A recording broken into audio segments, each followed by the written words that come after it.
안구들하니까야 관통법회 날입니다.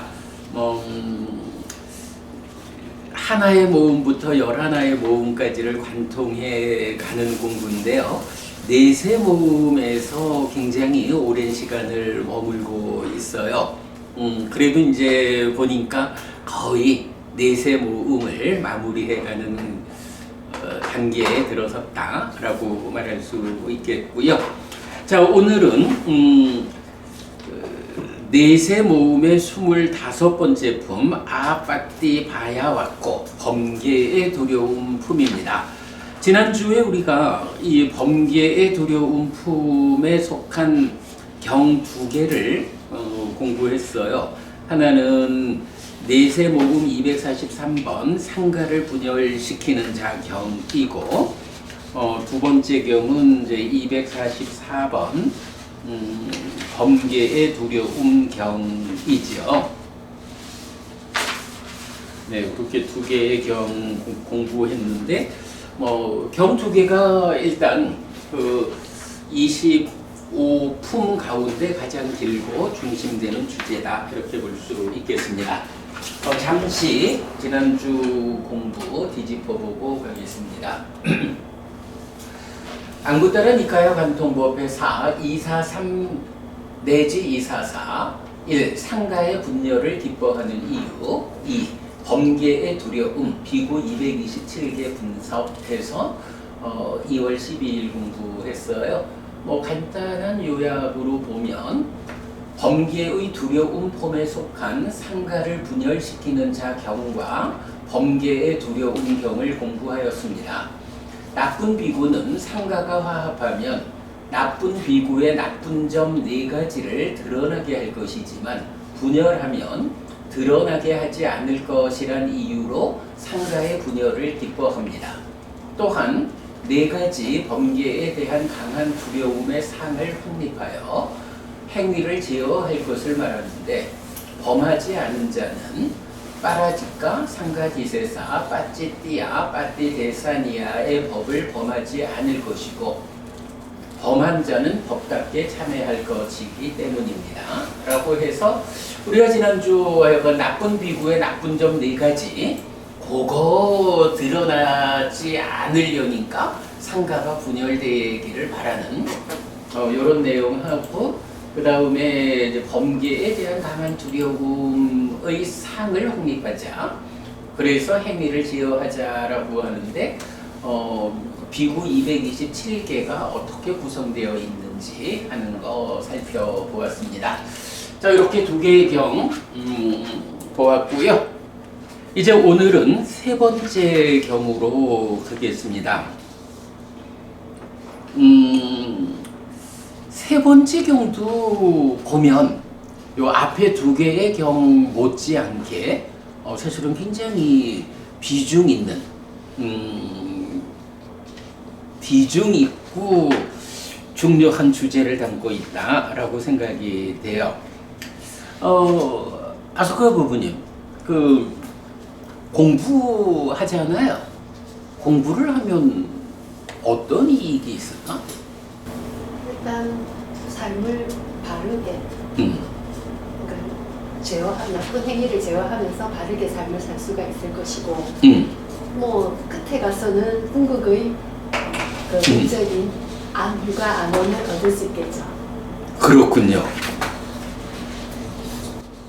그래, 공부를 하면 그 표현을 이제 경전적 언어로 바꾸면 지금 우리가 훌륭한 삶을 살 수 있고, 그러면서 범행을 완성해서 삶의 완성을 실현하는 그런, 그러니까 지금 나의 삶이 훌륭한 삶이 훌륭한 행위를 행위하고, 그리고 이게 단지 지금 훌륭함에 그치지 않고 더더욱이 향상해가지고 삶의 완성까지 가는 요런 것이 공부를 통해서 얻을 수 있는 바다. 사실은 이제 우리가 공부에서 얻는 게 뭐야? 공부하면 어떤 이익이 있어? 그래 무슨 이익을 얻으려고 이렇게 공부하러 모이는 거야? 뭐 이래 할 때 다양하게 답을 할 수 있겠지만 생각해보면 뭐 사실 그거죠.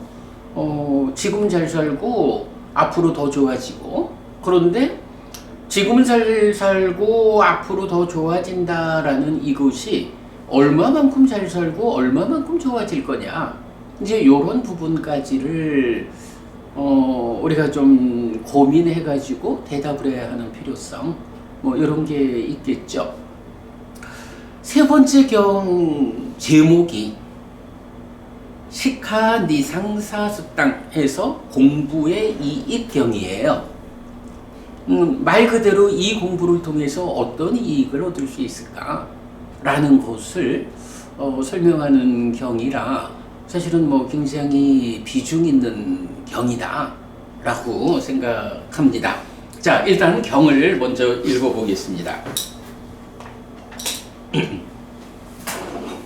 자, 오늘 드린 교재의 71쪽입니다.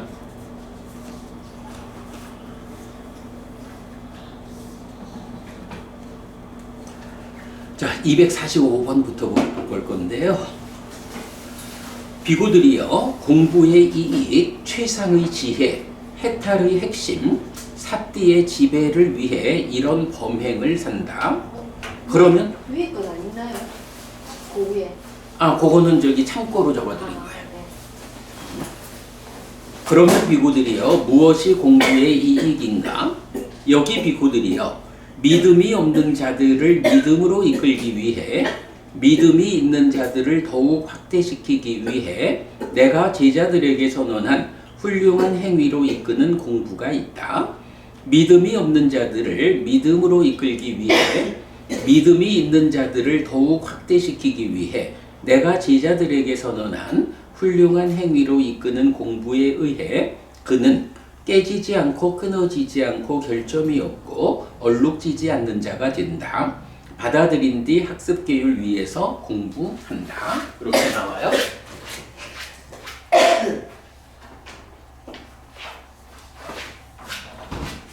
자, 그 다음에 다시 비구들이여, 온전히 바른 괴로움의 부서짐을 위해 내가 제자들에게 선언한 범행의 근본에 속한 공부가 있다. 온전히 바른 괴로움의 부서짐을 위해 내가 제자들에게 선언한 범행의 근본에 속한 공부에 의해 그는 깨지지 않고 끊어지지 않고 결점이 없고 얼룩지지 않는 자가 된다. 받아들인 뒤 학습 계율 위에서 공부한다. 이렇게 비구들이여, 공부에 이익이 있다.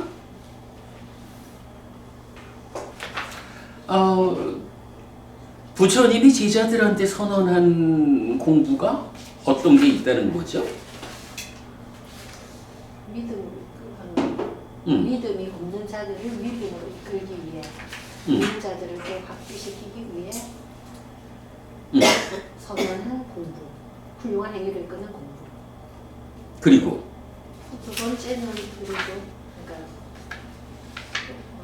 바른 괴로움의 부서짐을 위해 선언한. 그래서 그냥 요점적으로 말하면 이렇게 말할 수가 있죠.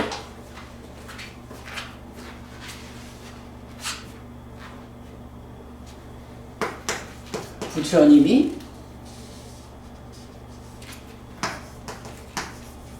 제자들을 위해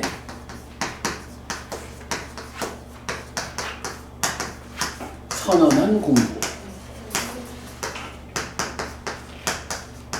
그죠? 이런 공부를 말하는데 하나는 뭐라는 거야? 훌륭한 행위로. 그렇죠. 그 훌륭한 행위로 이끄는 공부.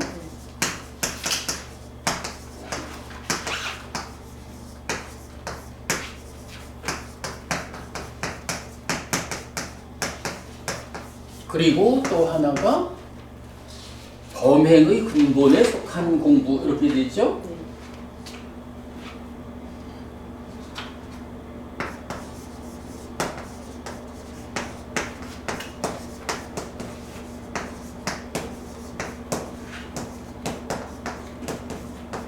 자, 여기 이제 원어를 보면 훌륭한 행위로 이끄는 공부라고 했을 때 요거는 아비사마자리까라고 했어요.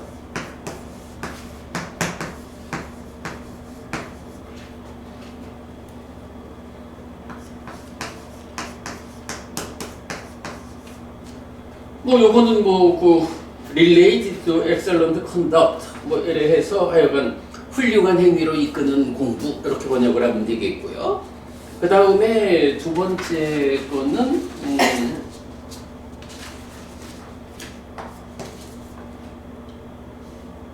아기 브라흐마짜리야.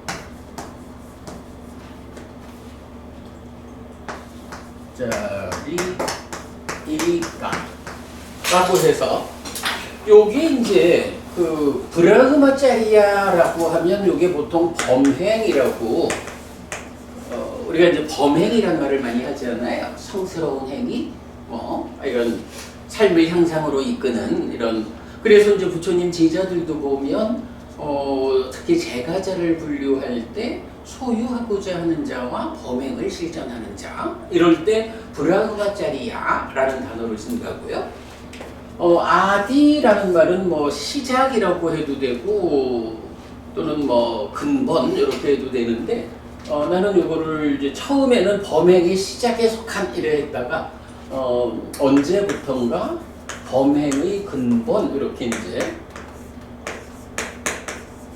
그런데 이제 이까 이렇게 되면 이제 이런 추상명사가 돼서 범행의 근본에 속한 것 이렇게 되는 거예요. 범행의 근본에 속한 것 이러면 뭐 기본적으로 빠냐 지혜도 있고 요 아디 브라흐마짜리까라고 하는 요 단어로 검색해서 나오는 범행의 근본에 속한 것이 몇 개가 있어요. 그래서 보면 니아티카경 같은 경우 안과 색을 연하여 안식이 있다라고 나가는 이런 부분도 범행의 근본에 속한 이렇게 이제 나오고 범행의 근본 이러니까 방금 이제 모부님 그렇게 대답을 한 거야. 훌륭한 행위로 이끄는 공부 요 부분을 하여간 지금 좀 잘 행위하고 잘 살고 그리고 범행의 근본에 속한 공부를 통해 가지고 깨달음으로 삶을 완성하는 이런 두 가지가 되는 거죠. 제가 볼 때는 우리가 불교 공부가 어떤 것이 있을까라고 하면 뭐 차제설법이라서 시작하는 공부도 있고 또 완성으로 이끄는 공부도 있고 또 하늘을 겨냥한 자를 위한 공부도 있고 깨달음을 겨냥한 자를 위한 공부도 있고 뭐 사념처도 있고 사마타 위파사나도 있고 뭐 다양하게 그 부처님을 따라 배우는 제자들이 공부할 것들을 구분해서 말을 하게 돼요. 그런데 제가 볼 때는 오늘 이 경에서 우리가 아주 핵심되는 걸로 이렇게 1단계 말하자면 일상의 삶을 온전하게 살아내는 거. 그래서 아비사마자리까에서 훌륭한 행위로 이끄는 공부가 있다. 그런가 하면 아디 브라흐마짜리이까라고 해서 범행의 근본에 속한 공부가 있다. 라고 해서 깨달음으로 이끌리는 공부. 그리고 이건 뭐 일반적으로 말하는 바른 삶을 살아내는 공부. 이렇게 두 가지로 공부를 말할 수 있겠다. 우리가 이제 보면 그 부처님 제자들을 구분하는 방법도 이제 여러 가지로 나오고 이래 하는데 이렇게 이건 또 부처님이 직접 내가 제자들을 위해 선언한 두 가지 공부를 말씀하시는 거에서 상당히 의미 있는 발견이다라고 말할 수가 있겠어요. 자, 그래서 이제 부처님은 그 부분을 훌륭한 행위로 이끄는 공부라는 것은 믿음이 없는 자들을 믿음으로 이끌기 위해 믿음이 있는 자들을 더욱 확대시키기 위해 이렇게 이제 표현하고 있는데 여기에 보면 부처님이 그 계율을 지정하실 때 계율을 지정하는 이유로서 바로 이런 요 내용을 포함하고 있죠. 그러니까 이렇게 믿음을 확고히 하기 위해서 훌륭한 행위로 이끄는 공부가 있고, 그러니까 이제 믿음이라는 게 그냥 단지 나는 부처님을 믿습니다. 이제 이런 정도로 쉽게 생각할 일은 아닌 거예요. 그래서 우리가 대표적으로 보면 5가지 기능이나 힘에서 사티사마디빠냐가 수행의 본질이잖아. 사티사마디빠냐라고 하는 것이 정진, 바른 노력에 의해서 밀고 나가지 않으면 수행이 힘을 잃잖아. 그런데 그런 바른 노력을 하기 위해서는 필요한 게 뭐야? 믿음이라는 기능이 받쳐주지 않으면 부처님에 대한 확실한 믿음을 갖지 않고 어떻게 부처님 가르침에 따라서 바른 노력을 해가지고 사티사마디 빠냐를 힘있게 해가지고 삶을 향상하냐고. 이렇게 보면 믿음이라고 하는 게 그냥 우리 뭐 믿습니다 단지 이런 정도가 아닌 거예요. 믿음이라는 것이 얼마나 확고하냐에 의해서 부처님 가르침을 배워 알고 실천하는 동력이 되느냐, 이런 측면으로 우리가 믿음을 좀 더 크게 봐야 하는 이유가 되죠. 자, 그리고 이제 두 번째가 이제 범행의 근본에 속한 공부라고 하는데, 이 범행의 근본에 속한 공부는 목적이 뭐야? 온전히 바른 괴로움의 부서짐을 위한 것, 고멸의 실현을 위한 것, 깨달음을 위한 것, 이런 얘기가 되는 거죠. 이런 그 2가지 공부에 대해서 오늘 우리가 이 경을 통해서 발견했다라는 건 굉장히 중요하다. 자, 그리고는 이제 그런 공부, 그러니까 2가지 공부 모두에 대해서 이제 부처님은 반복해서 말하죠. 깨지지 않고 끊어지지 않고 결점이 없고 얼룩지지 않는 자가 된다. 받아들인 뒤 학습 계율 위해서 공부한다. 요거 보면 예류의 4요소 말할 때 삼매로 이끄는 성자들이 지니는 계를 갖춘다. 이렇게 나오는 거죠. 바로 이제 그 부분. 그래서 어쨌든 이렇게 학습 계를 받아들여서 학습 계율 위해서 이런 훌륭한 행위로 이끄는 공부도 해야 하고, 그러니까 계를 경시하고서는 못 가는 거예요. 그래서 계를 우리가 얼마 전에 또 어떻게 표현했어요? 2가지 성숙의 공동의 토대가 되는 것이 계다. 왜냐하면 계라는 게 뭐야? 법의 호수를 에워싸는 제방과도 같은 거. 이래 되잖아. 그죠? 그래서 이렇게 그 계 위에서 훌륭한 행위로 이끄는 공부를 하고, 그런가 하면 마찬가지 동일한 표현, 깨지지 않고 끊어지지 않고 결점이 없고 얼룩지지 않는 자가 된다. 받아들인 뒤 학습 계율 위해서 공부한다. 무엇을? 온전히 바른 괴로움의 부서짐을 위해서 부처님이 선언한 범행의 근본에 속한 공부. 그러니까 이 2가지 공부가 목적이 명확해. 그죠? 첫 번째 훌륭한 행위로 이끄는 공부는 믿음이라는 관점에서 말하고, 범행의 근본에 속한 공부는 온전히 바른 괴로움의 부서짐, 고멸의 실현을 위하고. 근데 이 2가지가 다 뭐라고요? 계를 지키는 학습 계율 위에서 이런 2가지 공부가 진행된다. 그래서 우리가 경숙법문이 우리 막행막식을 하는 스님들 얘기도 가끔 듣잖아. 그런데 이제 우리가 이렇게 공부를 하다 보면 어떤 공부든지 다 학습 계율 위에서 부처님이 선언한 제정한 그 계를 지니는 위에서 공부가 진행되는 거예요. 막행막식 이런 과정은 우리가 따라갈 수 없는 이제 그런 부분도 계속 보고 있죠. 자, 어쨌든 기본적으로 이 경에서 첫 번째로 우리가 보는 거 공부의 이익. 그럼 공부의 이익이 뭐라고? 하나는 믿음이 확고해지는 거고, 하나는 온전히 바른 괴로움의 부서짐으로 나아가는 거고, 그 두 가지 성과를 위해서 이런 두 가지 공부가 부처님에 의해서 선언되었다. 이 두 가지 모두 학습계를 위해서, 계를 지닌 삶 위해서 두 가지 공부가 진행된다. 이렇게 이 공부에는 훌륭한 행위 그리고 범행의 근본에 속한 이런 두 가지 이익이 있다. 네, 이렇게 말하는 거야. 그런데 시작할 때 말한 대로 지금 우리가 잘 살고 또 우리의 삶을 깨달음까지 이끌어가는 이 두 가지가 공부의 이익이다. 이렇게 표현할 수 있는 거겠죠? 네. 자, 그 다음에 이제 이어서 그러면 비구들이여 무엇이 최상의 지혜인가?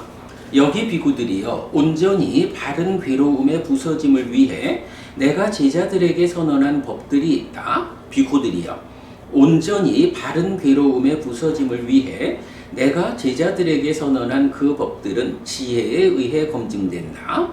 이렇게 비구들이여 최상의 지혜가 있다. 그러면 비구들이여 무엇이 해탈의 핵심인가?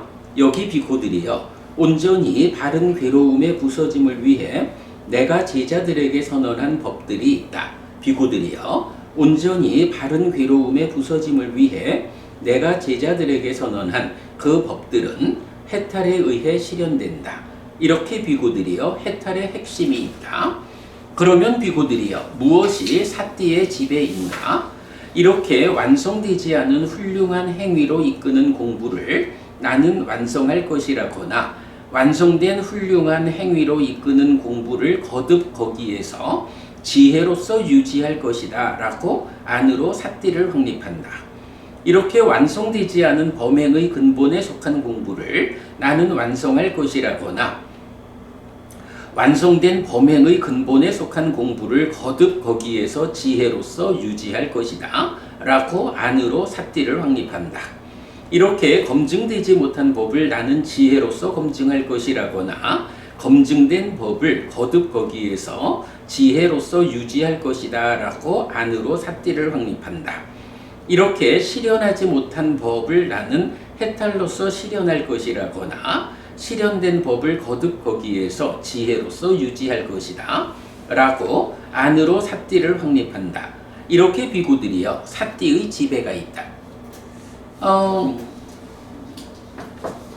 요건 되게 좀 어렵다. 어떤 의미죠? 앞에 우리가 공부의 이익이나 최상의 지혜나 해탈의 핵심을 위해서 사띠를 확고히 하는 거로 읽혀졌습니다. 그런데 이제 보면 공부의 이익은 두 가지로 말을 했잖아. 네.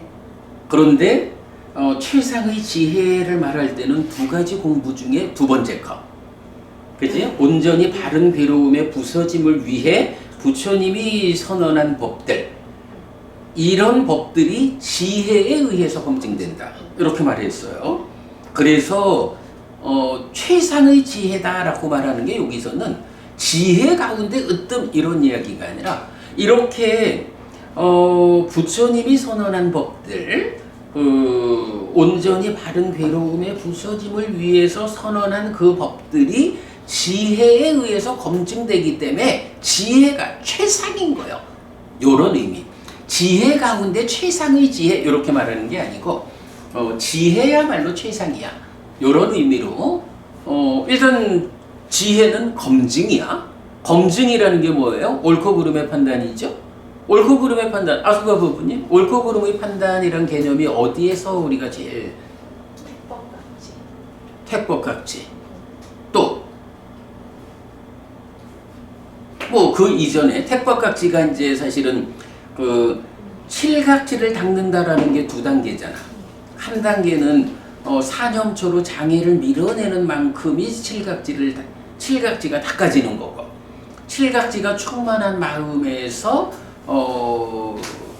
이제 명과해탈로 이끄는 과정, 요것도 칠각지를 닦는 거죠. 택법각지라고 하는 거는 그런 면에서 사념초하고 직접 연결되어 있죠. 그럴 때 사념처가 어떤 테크닉을 제시해요? 아따피 삼빠자노 사티마 해서 사티마 발견하고 눈을 뜨고 그러니까 삼빠자노 내가 발견한 것이 옳은지 그른지 확인하는 요 삼빠자나라는 지혜의 과정이 있고 그러면 그름은 버리고 오름으로 돌아가는 오름은 유지 향상하는 요런 노력을 하잖아. 이제 그런 이제 옳고 그름이 검증이라는 개념이 이렇게 이제 발견되는 거예요. 그러니까 사념처의 구체적 테크닉에서도 삼빠자나로서 검증이 들어가 있고 칠각지에서는 영각지, 택법각지, 정진각지 사실은 요 세 가지가 그대로 아타피 삼빠자노 세팀 아닌가 거기에서 택법각지로 이렇게 들어가 있는 거죠. 지혜라는 것을 이렇게 그 검증의 관점에서 말하면서 지혜가 검증해지지 않으면 부처님이 선언한 법을 바르게 따라갈 수 없다. 뭐 이런 의미가 되겠죠. 그래서 최상의 지혜가 있다. 그 다음에 그래서 이제 여기서 보면 일단 그 공부를 두 가지로 훌륭한 행위로 이끄는 공부와 범행의 근본에 속하는 공부 두 가지를 말하고 있는데 지혜를 말할 때는 두 번째 공부 범행의 근본에 속한 공부를 일단 말하고 있는 거야. 사티의 지배인가 완성되지 않은 훌륭한 행위로 아니 그 앞에 지금 최상의 지혜 아, 최상의 지혜에서 그러니까 이제 이건 뭐 당연히 이 두 번째 공부를 진행한다라는 거는 첫 번째 공부는 당연히 그 바탕에 깔려 있는 거죠. 그러니까 훌륭한 행위로 이끄는 공부가 갖춰지지 않는 내가 일상의 삶이 바르게 사라지지 않는데 수행만 할 거라고 요거 이치에 맞지 않는 거예요. 그래서 1번은 당연히 그 갖춰진 위에서 범행의 근본에 속한 공부를 지혜로서 검증하기 때문에 지혜가 최상이다. 이렇게 말하는 거예요. 자, 그런가 하면 해탈의 핵심인가 라고 했어요. 무엇이 해탈의 핵심인가? 이럴 때도 역시 두 번째 공부죠. 범행의 근본에 속한 이 공부를 부처님이 선언한 법들이 있는데 그 법들은 지혜로서 검증된 다음에 이렇게 검증되어 가지고 닦아져야 되잖아. 닦아져 가지고 궁극적으로 어떻게 실현해야 되죠. 그 실현이라는 게 뭐예요? 해탈이죠. 그래서 그 법들은 해탈에 의해 실현된다. 이렇게 말하는 거죠. 그러니까 부처님이 범행의 근본에 속한 공부를 선언했거든. 그 공부가 지혜로서 검증돼야 되고 해탈로서 실현돼야 된다. 이 얘기를 하는 거예요. 그렇게 지혜로서 검증돼야 하기 때문에 지혜가 최상인 것이고 해탈로서 실현되는 거기 때문에 해탈이야말로 핵심이요 정수요. 이렇게 말하는 거죠. 요 의미가 지금 좀 내가 자꾸 반복 말하는 이유가 있죠. 자, 그리고 나면 이제 사띠에 대해서는 지배라는 표현을 썼거든요.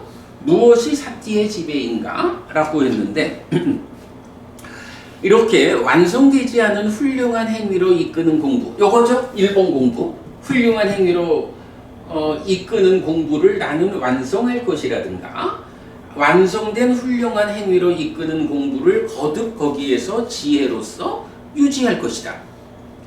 이 공부를 내가 완성해 가든 완성된 공부를 잘 유지하든 요거 지혜로서 검증해 가면서 할 거야. 그런데 요게 뭐예요? 사띠가 안으로 사띠가 딱 확립돼 가지고 사띠가 받쳐주지 않으면 지혜가 이 일을 못한다. 이런 의미 아닐까?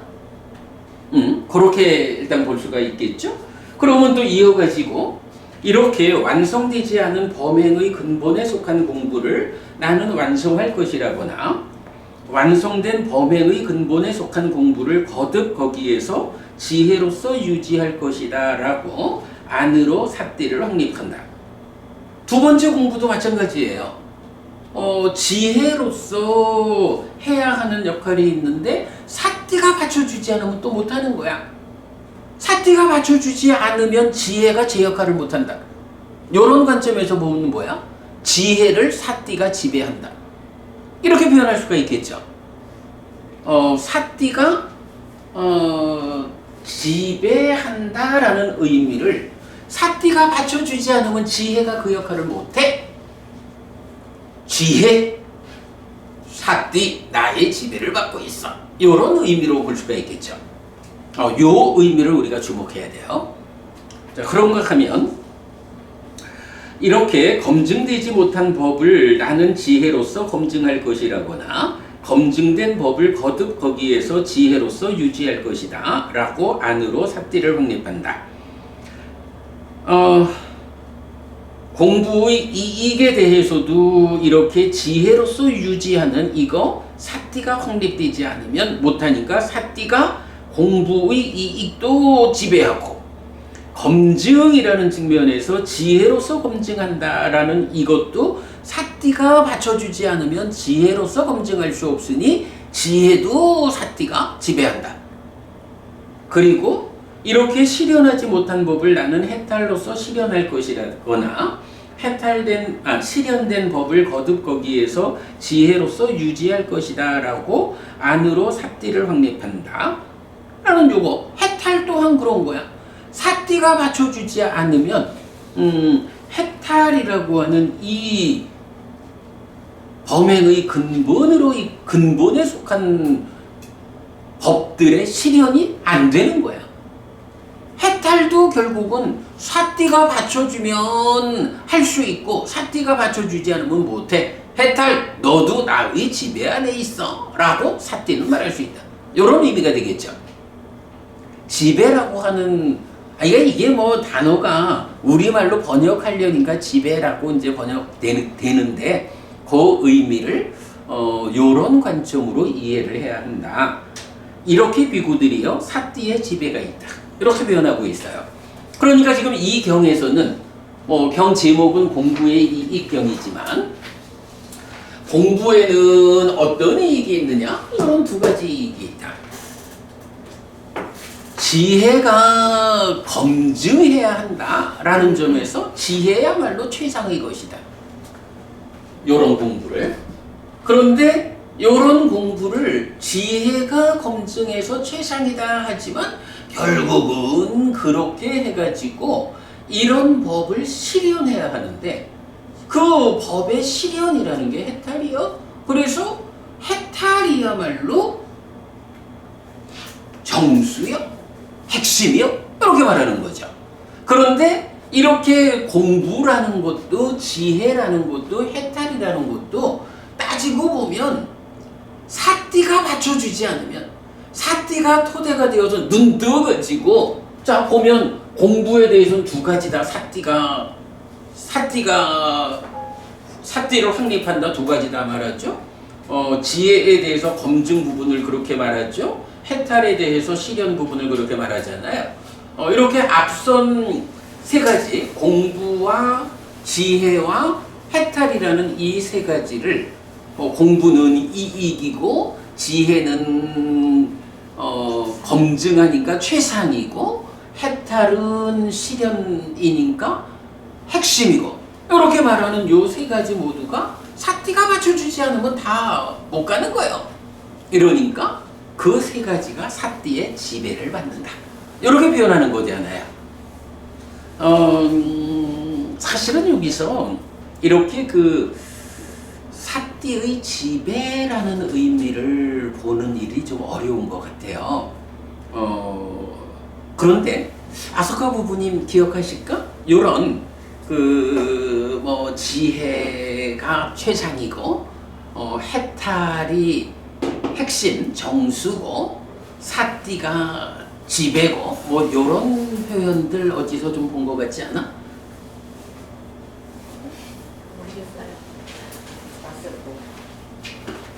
본 것 같기는 한데 모르겠는 거야. 본 것 같지도 않아. 모르겠어요. 본 것 같지도 않아요. 아닐걸? 자, 내가 이거 미천지 인쇄를 좀 못했는데 읽어드릴게요. 안구다라 니카야 8회 모음 83번 뿌리경이 있어요. 뿌리경. 비구들이여, 만약 외도 유행승들이 도반이여 모든 법들은 무엇이 뿌리이고 모든 법들은 무엇에 의해 생기고 모든 법들은 무엇에서 자라나고 모든 법들은 무엇으로 합류합니까?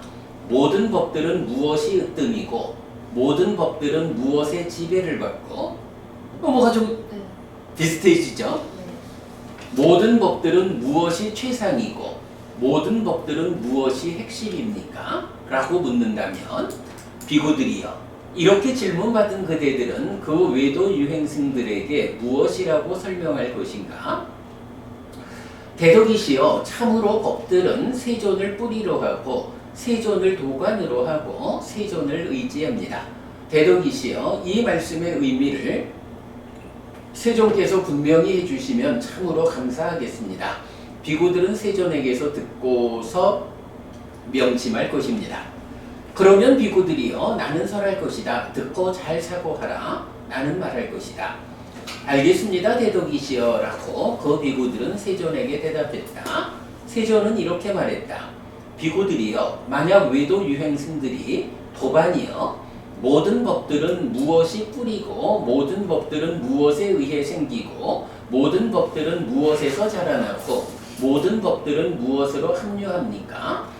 모든 법들은 무엇이 으뜸이고 모든 법들은 무엇의 지배를 받고 모든 법들은 무엇이 최상이고 모든 법들은 무엇이 핵심입니까? 라고 묻는다면 비구들이여, 이렇게 질문받은 그대들은 그 외도 유행승들에게 이렇게 설명해야 한다. 도반이여, 모든 법들은 관심이 뿌리고 찬다. 관심이 뿌리고 라고 해서 2차 인식의 공동주관으로 인식의 뿌리에 뭐가 있다고? 공동주관으로 참여하는 관심, 행위가 있는 거야. 그죠? 행위가 1차 인식의 공동주관으로 참여하는 거기를 뿌리라고 말하는 거라고. 그리고 자, 모든 법들은 관심이 뿌리이고 모든 법들은 작의에 의해 생기고, 작의라고 하는 게 결국은 관심을 뿌리로 작의. 작의라는 거 관심이 묶어주는 것을 인식하는 거잖아. 요런. 사실은 요 경은 우리가 삶의 메커니즘을 그려내는데 굉장히 비중 큰 경이라고요. 작의가 내입체가 외입체를 인식하는데 거기에 뿌리가 되는 게 뭐냐 하면 관심이요, 참담, 욕탐이요. 관심이 묶어주는 거를 인식하는 거예요. 요거 순환구조로 되돌아오는 공동주관.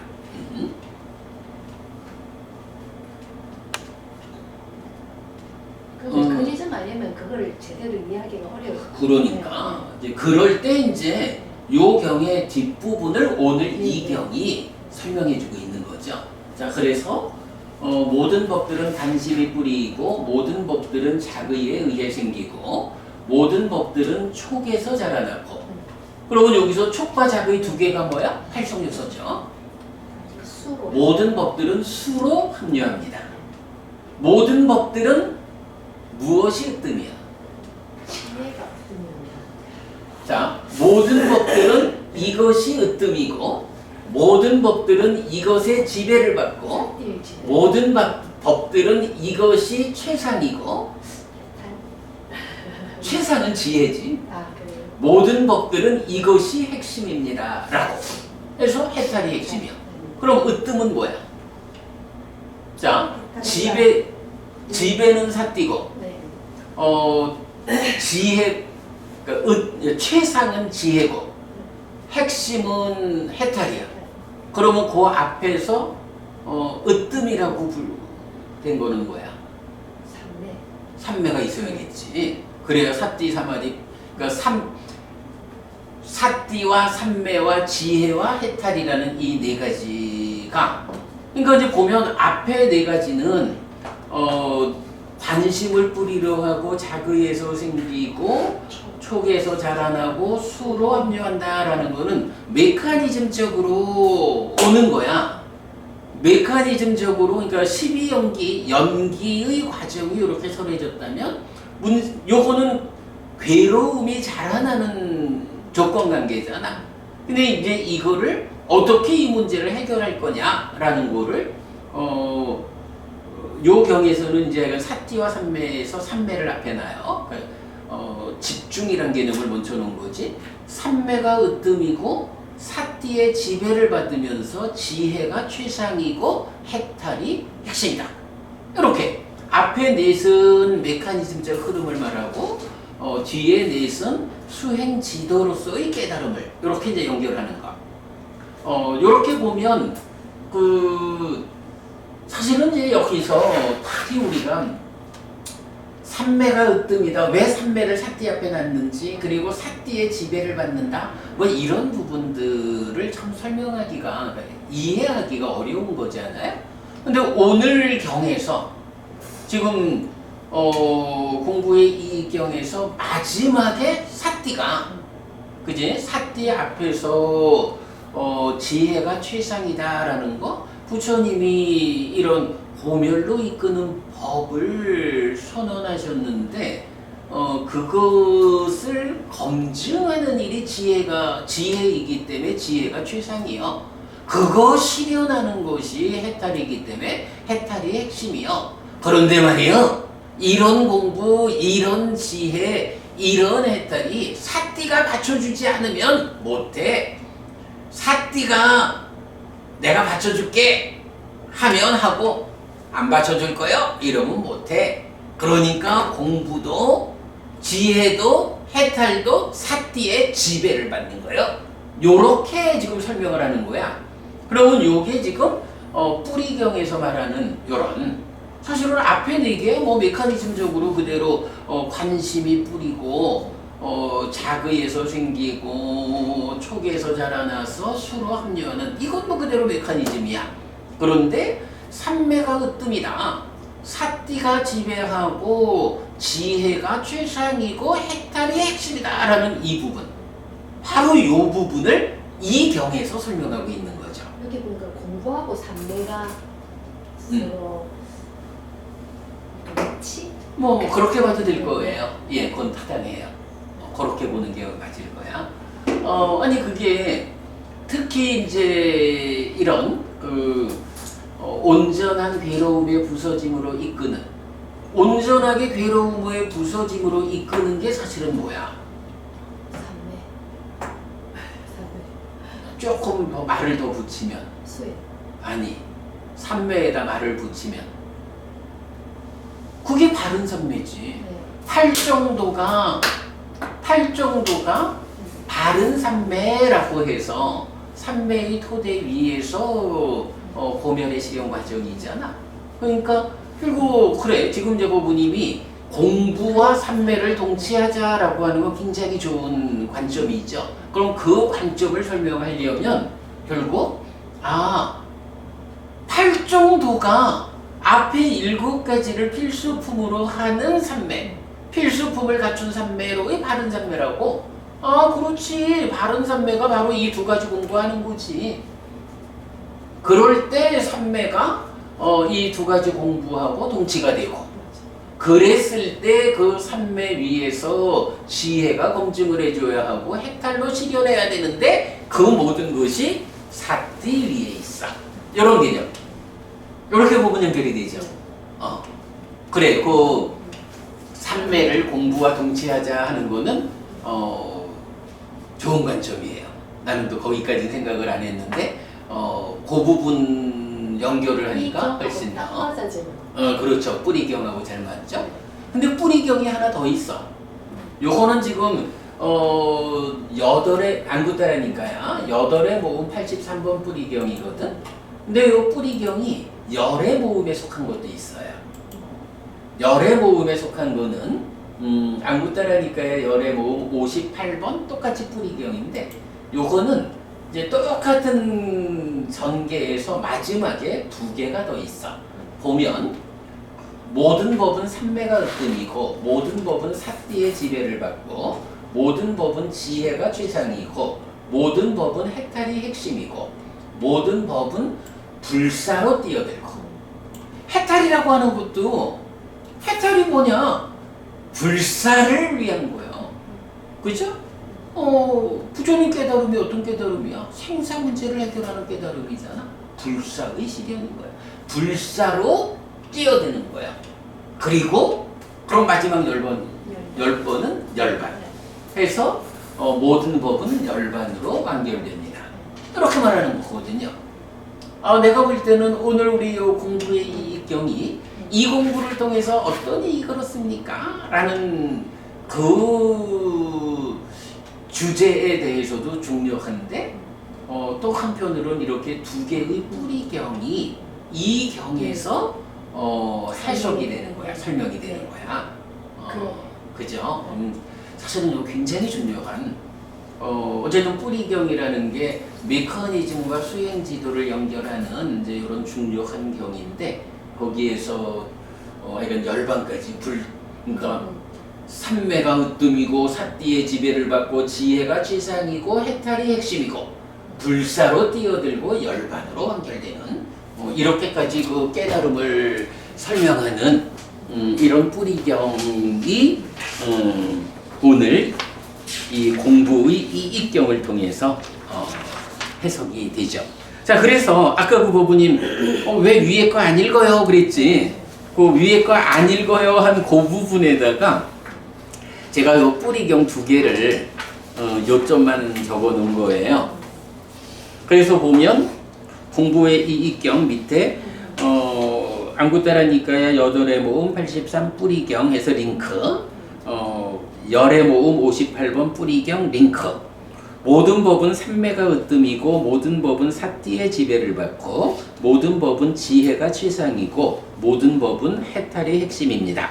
그래서 삿따디 빠띠야 삿배 담마 빤듀 따라 삿배 담마 위무띠 사라 삿배 담마 여기서 아디 빠띠야 그리고 빤듀 따라 위무띠 사라 하는 요 단어들이 공부의 이익경과 같은 단어를 쓰는 거예요. 그래서 요게 같은 단어를 쓰기 때문에 공부의 이익경과 뿌리경을 연결할 수가 있는 거예요. 그래서 경숙법부님 이런 거 우리가 원전으로 접근하지 않으면 찾아지지 않는 내용이야. 굉장히 그래도 이렇게 연결시키는 건 해피스님이 어때요? 뭐 그럴 수 있어요. 우리가 어쨌든 그 공부를 같이 해왔으니까 뭐 이렇게 이런 방향으로 공부를 안 한 분들이 우리보다 더 잘할 수는 없겠죠. 그건 인정합시다. 주제에 대해서 하나의 주제에 대해서 경들을 쫙 깨모아가지고 이렇게 설명하시는 걸 보면 이거 어디서 다 찾으셨지? 어디서 찾았을까? 자, 그래서 하여간 공부의 이익경과 두 개의 뿌리경이 요 아디빠떼이야 지배 빤유 따라 지혜가 최상 위무띠 사라 해탈이 핵심 요런 같은 단어로서 그래서 제가 처음에 번역을 했다가 번역을 처음에 좀 다르게 했어요. 그랬다가 이 내용이 뿌리경하고 연결되는 내용이다 해서 뿌리경하고 이경하고 번역을 일치시킨 거예요. 그래서 이제 아까 제가 그 최상의 지혜 뭐 이럴 때 이제 지혜 가운데 최상 이런 의미가 아니고 지혜가 최상이고 이제 그렇게 이제 설명한 게 그렇게 연결된 거예요. 자, 그래서 경의 마지막 보면 비구들이요 공부의 이익 최상의 지혜 해탈의 핵심 삿띠의 지배를 위해 이런 범행을 산다라고 말한 것은 이것을 연하여 말하였다라고 완성이 됩니다. 오늘 공부 가장 중요한 거 공부의 이익경에서 뿌리경과의 연결관계 잘 살펴보았고 어쨌든 다시 말씀드리지만 뿌리경과의 연결관계에서 뿌리경이 메커니즘과 수행 지도를 하나의 맥으로 연결하고 있는데 이 경은 이제 그 수로 합류한 이후 깨달음의 길, 이 수행 지도의 과정을 잘 설명해 주고 있다. 무엇보다도 사띠의 지배라는 것이 어떤 의미인지 하는 것을 잘 말해주고 있고, 뭐 물론 이제 그래도 시작하면서 우리가 이렇게 공부하면 어떤 이익이 있을까라는 두 가지까지 굉장히 놓치면 안 되는 주제들을 담고 있다. 자, 이제 넘어가겠습니다. 자, 네 번째 경은 246번 잠경이에요. 이건 그냥 읽고 갈게요. 나 잘 모르겠어. 비구들이여, 이런 네 가지 잠이 있다. 어떤 네 가지인가? 아귀의 잠, 소유하고자 하는 자의 잠, 사자의 잠, 열애의 잠이다. 그러면 비구들이여, 무엇이 아귀의 잠인가? 비구들이여, 대부분의 아귀는 등을 대고 누워서 잔다. 이것이 비구들이여 아귀의 잠이라고 불린다. 아귀들은 하여간 누워서 잔대. 근데 이게 좀 애매한 게, 나는 어려서부터 옆으로 자거든요.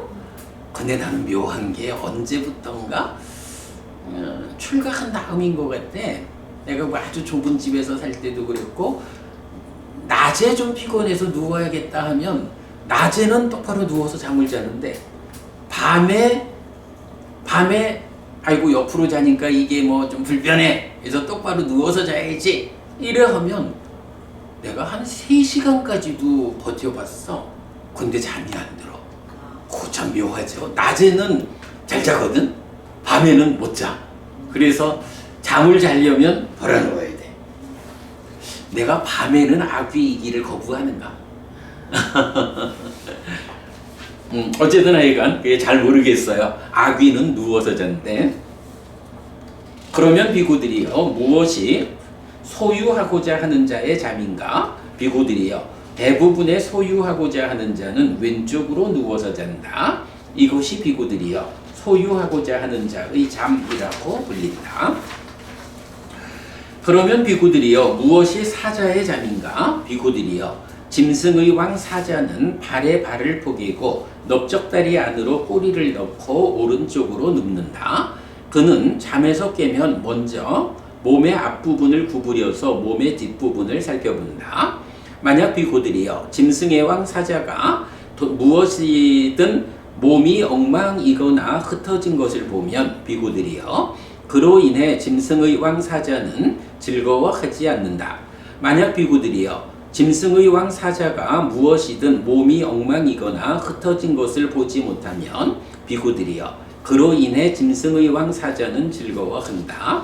비구들이여 사자의 잠이 이것이 비구들이여 사자의 잠이라고 불린다. 근데 이제 가끔씩 보면 부처님이 주무시는 모습을 묘사할 때도 사자처럼 오른쪽으로 이렇게 눕는 그런 부분이 묘사가 되죠. 그러면 비구들이여, 무엇이 열애의 잠인가? 여기 비구들이여, 열애는 소유의 삶에서 벗어나고 제4선을 성취하여 머문다. 그러니까 초선, 제2선, 제3선, 제4선을 성취하여 머무는 것.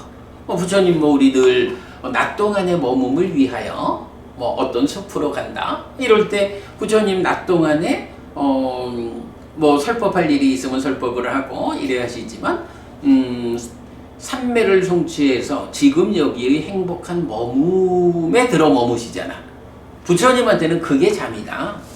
이렇게 지금 표현하고 있는 거죠. 이게 뭔가를 비유를 하는 것일 건데, 사자는 어떤 여자는 유학의 그런 성자들의 정돈된 잠에서도 흐트러지지 않는 어떤 그런 게 아닐까 싶은 생각이 들고요. 거기까지는 아닐 것 같아.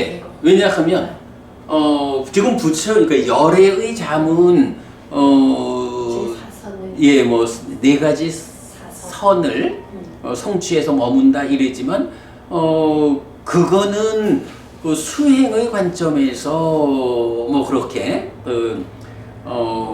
부처님 깨달으신 분이니까 더 수행할 일은 없지만 지금 여기에 행복한 머금을 위해서 그 삼매에 들어 머무는 건데 그거를 이제 열애의 잠이다 이렇게 표현을 했다면 이제 육체적으로 피곤해서 부처님도 주무신단 말이야. 그때 오른쪽. 그럼요. 그때는 뭐 사자처럼 오른쪽 옆구리를 대고 이렇게 이제 나오잖아. 그러니까 사자의 잠을 뭐 유학 이런 식으로 비유하는 것은 일단 적절하지 않고 요건 몰라. 그냥 넘어가기로. 하여간 이렇게 뭐 네 가지 잠이 있다라고 얘 이제 보면 내가 설명한 것은 설명한 대로, 네. 설명하지 않은 것은 설명하지 않은 대로. 사실은 이제 이런 부분은 뭐 우리가 이 잠에 대해서 잘 연구되지 않는다 그래서 우리 공부에 방해될 일은 없단 말이야. 그러니까 그냥 이런 말씀이 있었다. 다른 설명이 없다. 설명되지 않은 대로 넘어가기로. 네.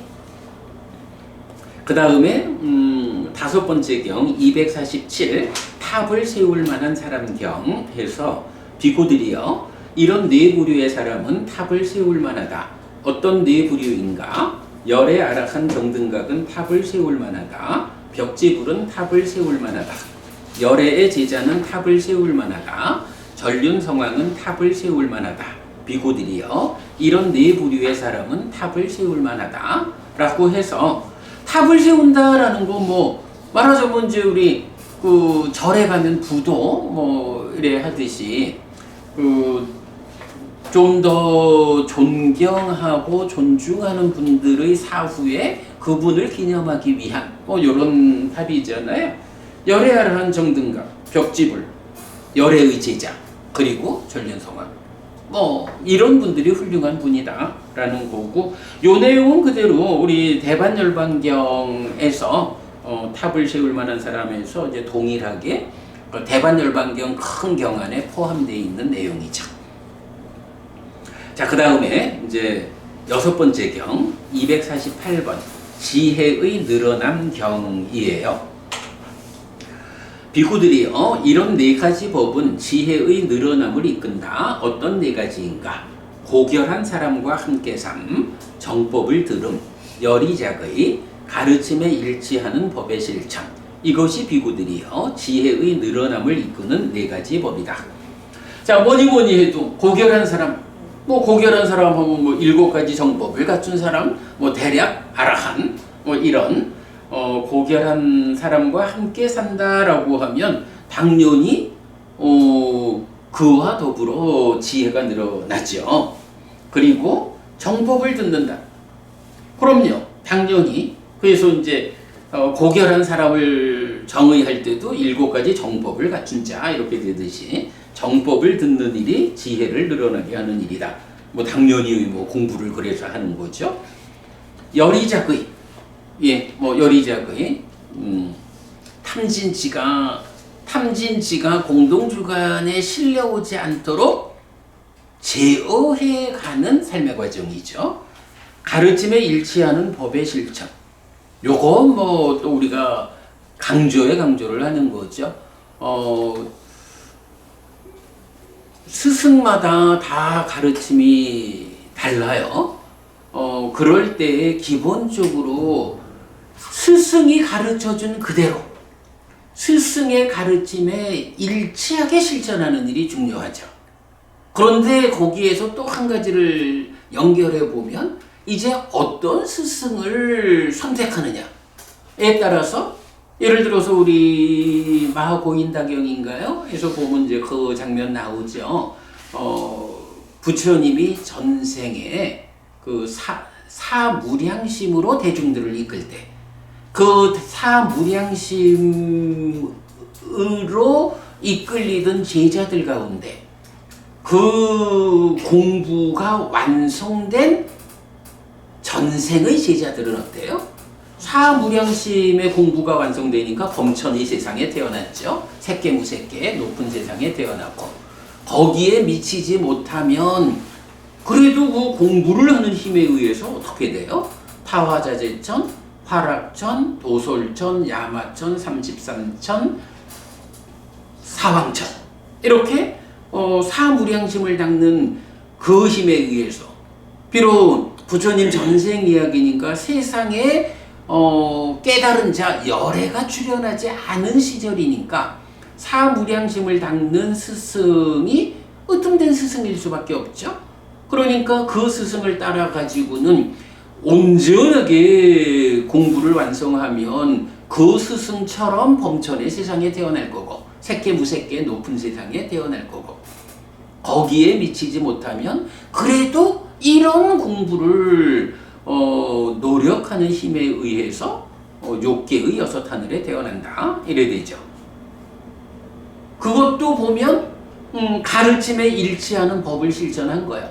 근데 그 가르침이 어떤 가르침이냐 하니 범천의 세상으로 이끄는 가르침이었던 거죠. 이제 부처님 그 전생에 완전하지 못했던 상태를 넘어서서 이제 부처가 되어가지고는 어떤 가르침을 설해요? 열반으로 직접 이끄는 팔정도를 설하잖아. 그러면 지금 이 가르침, 열반으로 직접 이끄는 팔정도라는 가르침에 일치하는 실천을 하는 제자들은 어떻게 돼요? 이 가르침을 완전하게 완성해서 부처님 깨달음을 재현하는 제자들은 깨달아 윤회에서 벗어나는 거고 거기에 미치지 못했다라고 하면 유학의 제자들 해서 예류자가 되고 일례자가 되고 불환자가 되는 그래서 어떤 스승을 만나느냐 선택하느냐에 따라서 똑같이 가르침에 일치하는 실천을 통해서도 얻을 수 있는 똑같은 노력을 통해서도 얻는 바가 다르다. 그래서 어떻게 해야 돼요? 정등각인 부처님을 스승으로 선택하는 일은 중요하다. 네, 그런 부분 볼 수가 있겠죠. 자, 가르침에 일치하는 법의 실천까지 보았고요. 자, 그 다음에 7번 249번 많은 것을 만드는 것 경입니다.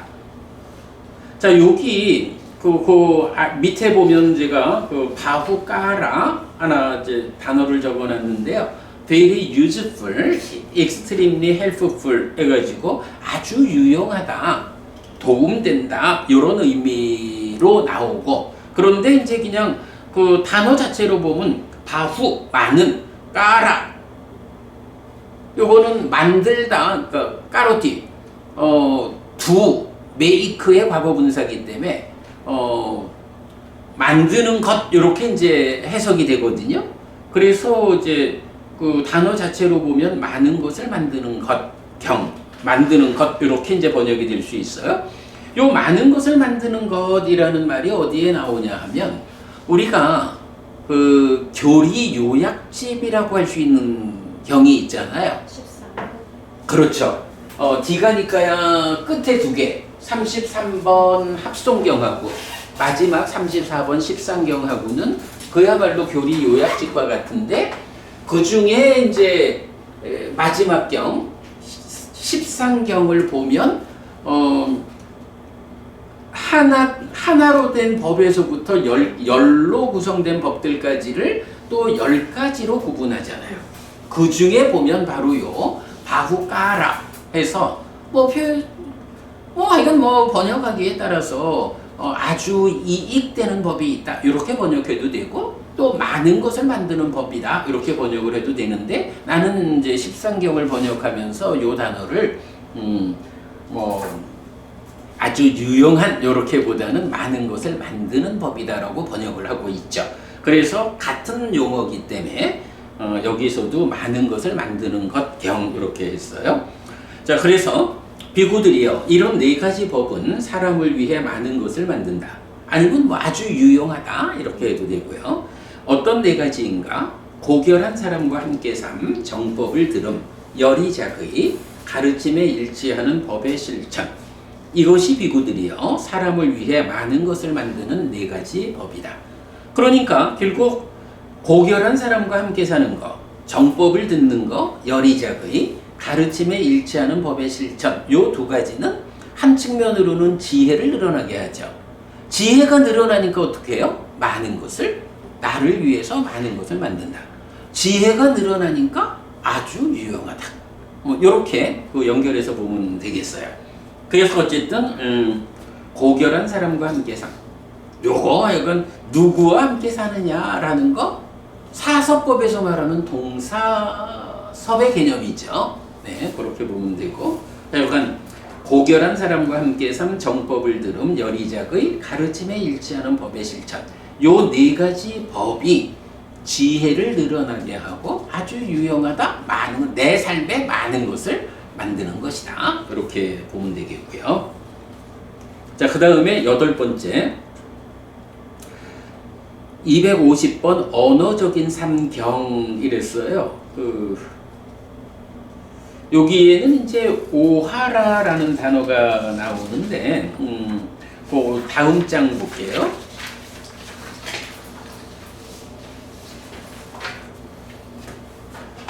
요 오하라라는 단어가 좀 어려운 단어 같아요. 초기불전연구원에서는 이제 주로 그 언어적인 경향? 약간 언어적인 쪽에 초점을 두고 주로 사용을 하시는데 요 내용을 용례를 가지고 쭉 좀 살펴보면 요거는 그냥 포괄적 의미로 삶이라는 의미. 예를 들어서 그 뽀달리가경인가에서 보면 뽀달리가 장자 바람은 이 사람이 나는 그 삶에서 다 물러났어요. 뭐 이렇게 얘기를 할 때 얼마만큼 물러났느냐? 아니 나는 뭐 이제 자식들한테 재산도 다 물려주고 뭐 이제 이렇게 말하잖아요. 그럴 때 부처님이 그거 가지고 삶에서 물러났다고 하는 게 아니야. 라고 해서 깨달아 존재를 소멸할 때 그래서 더 이상 몸이 무너져 죽은 뒤에 몸으로 가지 않게 되는 이게 삶에서 물러나는 거야. 요렇게 이제 말씀하시잖아. 그럴 때도 요 오하라라는 단어를 쓴다고. 그렇기 때문에 이 오하라라는 것을 굳이 언어적인 관점에서만 말하지 않아야 할 것 같아요. 그래서 저는 이제 요거를 포괄적 의미에서의 삶, 제한적으로 지칭되는 언어적인 삶, 이렇게 이제 두 가지로 해석을 하고 있는데, 자 여기서는 제한적으로 언어적인 삶을 지시하고 있다. 비구들이여 이런 네 가지 성스럽지 못한 언어적인 삶이 있다. 보지 못한 것을 보았다고 말하고 듣지 못한 것을 들었다고 말하고 다 알지 못한 것을 다 안다고 말하고 인식하지 못한 것을 인식했다고 말하는 것. 이것이 비구들이요 네 가지 성스럽지 못한 언어적인 삶이다. 요건 뭐 우리가 잘 아는 거죠.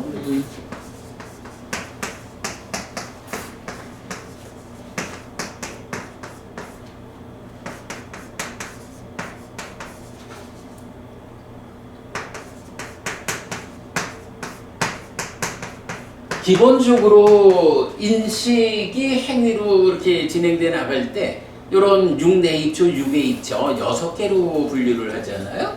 그런데 상당히 많은 경우에서 요런 삶의 과정을 6개로 말하지 않고 안과 색 요거 본 것, 이와 성 들은 것, 그리고 의와 법 인식한 것, 그리고 다른 단어 하나로 묻다라는 단어를 쓰는데 우리는 요거를 묻다라는 단어를 써가지고 본 거, 들은 거, 묻다, 인식한 거 이러니까 요거 어떻게 보겠어?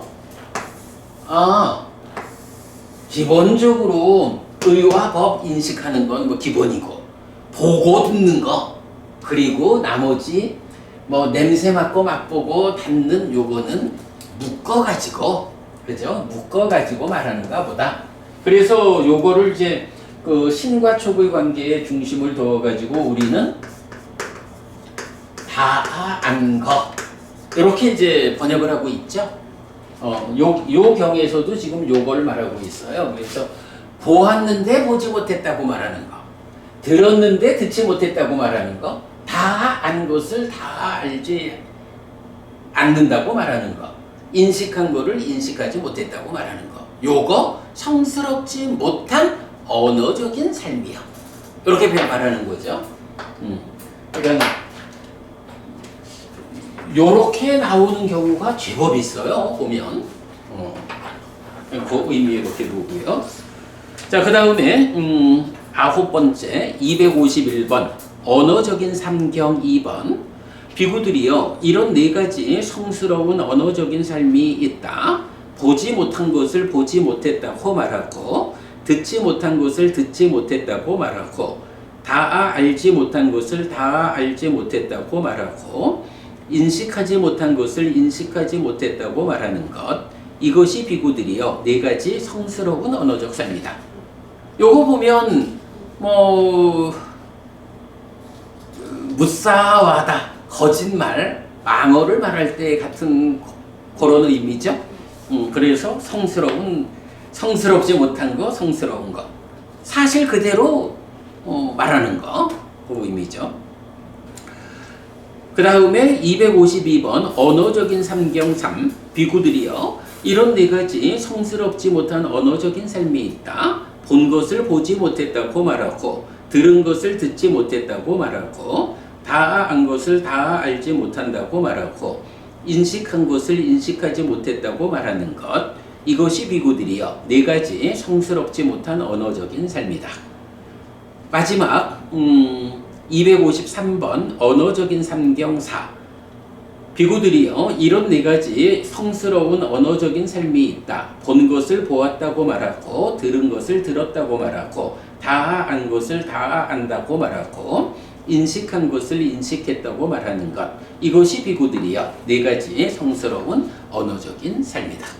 그러니까 뒤에 네 개의 경은 뭐 그냥 보면 되죠. 뒤에 네 개의 경은 오직 요거 하나 묻다 다 안 거라는 요 개념만 우리가 이해를 하면 그리고 이제 오하라라는 요 단어는 기억을 하는 게 좋아요. 근데 저기 언어적인 삼경 2번에서는 다 알지 못한 것을 다 알지 못했다라고 이렇게 표현을 하면서 3번에서는 다 안 것을 다 알지 못한다고 하고 4번에서도 조금 다르게 표현이 되어 있거든요. 표현이 살짝 달라요. 다 안 것을 다 내가 그거 쓰면서 조금 하여간 그 긍정적인 상태와 부정적인 상태를 뉘앙스를 감안해가면서 쓰느라 했는데 다시 볼게요. 어쨌든 여기 표현을 맞춰주면 더 좋을 것 같아요. 그래 그래야지 뭐. 그건 내가 이따가 다시 봐서 일치. 다 알지 못했다고 여기는 돼 있고 여기는 못한다고 이렇게 돼 있으니까. 다 알지 못한 것을 다 안다고. 다 알지 못한 것을 다 알지 못했다고 못한다고 뭐 이런 거. 알겠습니다. 요거를 내가 현재형으로 하느라고 아마 처음에는 못했다고 했다가 못한다고 이렇게 했는가 봐. 그래 알겠습니다. 이거 통일시켜 놓을게. 아무리 더 하려 그래도 시간을 더 못 끌겠다.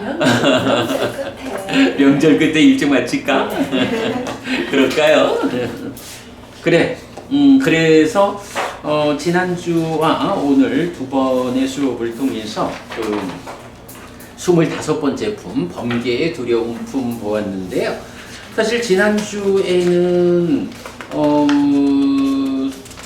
상가 생활과 관련한, 계율과 관련한 사실은 한 번은 짚어보고 가야 하는 주제였다라고 본다면 오늘은 9개의 경이라 하지만 사실은 그 공부의 이 입경 하나가 가장 중심되고 굉장히 중요한 의미를 오늘 잘 해석을 해봤죠. 그 이후 경들이야 이제 여러분 그대로 읽어보면 되는 경이고 이렇게 오늘 공부 좀 일찍 마치죠. 경숙 부부님 하실 말씀 질문 없어? 그래 이렇게 그럼 마무리하겠습니다.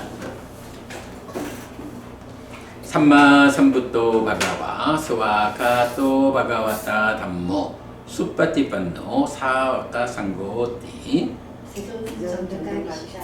세존으로부터 법은 잘 설해졌다. 제자들의 상가는 잘 실천한다. 찌랑띠타뚜로 가스밍 삼마삼부타 사사난띠 정직하게 가르치니 이 세상에 오래도록 머물기를. 이차마항 얀냥야지뚱 양마마아싸 디가라땅 히타야 수카야띠 오랫동안 나에게 이익과 행복을 주는 자선행을 실천하리라. 이당 다낭 꽤 다낭 니아띠 살로 히다낭 우빠까빠뚜 이당 다낭 꽤 다니아띠 살로 히다 파리분잔뚜띠 이 보시가 돌아가신 진주와 혈육들에게 도달하기를. 이 보시를 돌아가신 진주와 혈육들이 사용하기를.